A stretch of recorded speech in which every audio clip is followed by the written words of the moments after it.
When I first started taking classes at Metropolitan Studios, I saw it as an opportunity to dip my toes back into performance in a safe and accepting environment.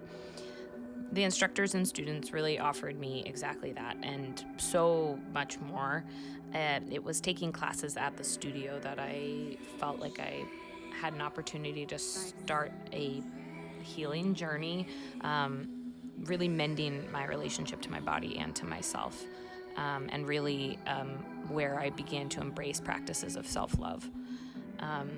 It's clear to me that the owners are so thoughtful and intentional about the community that they've built, and that they continue to build, making sure it's a place for inclusivity and acceptance.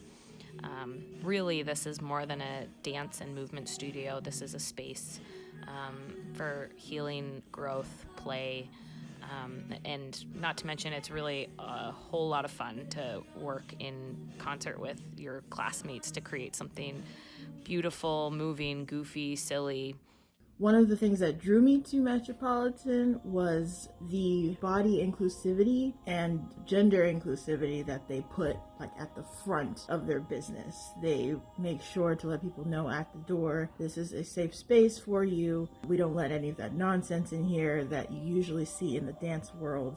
I think it is one of the best studios in Atlanta that I've been to. I've hopped around to a few other places. It's so welcoming there. They really make you feel like, yeah, this is your home. This is where you can come and release and have fun, learn something new.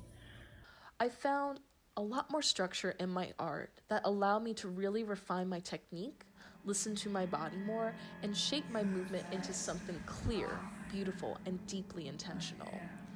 Body positivity is another thing that I really learned about and understood when I came to Metropolitan Studios, and it empowered me, and I saw its impact on the other people that were part of the studio. And it's not limited to just loving and accepting the body. Being part of the burlesque community and the studio has been part of my growth, acceptance, and confidence as a queer and gender nonconforming person. It's also pushed me to seek other forms of dance, to expand my dance vocabulary, and in the process led me to reconnect with my Chinese roots through classical Chinese dance with a local company outside the city. One of the beautiful things about Metropolitan is that the people there are always encouraging, and they do not try to limit you, own you, or your art, but they push you to be the best artist that you wish to be.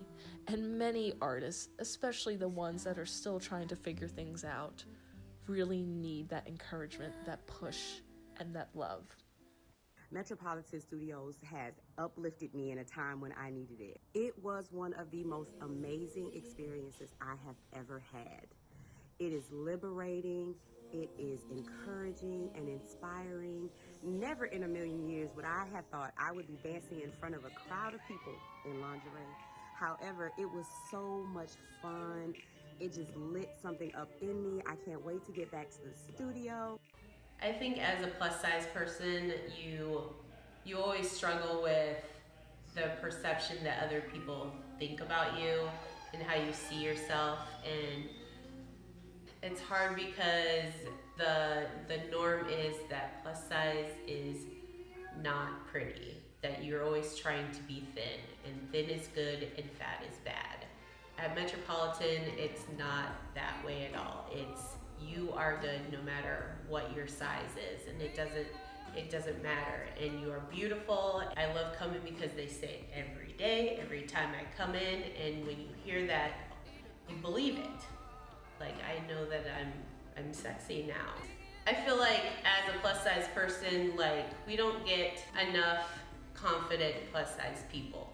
And just to show them that is doing my job as a brand ambassador.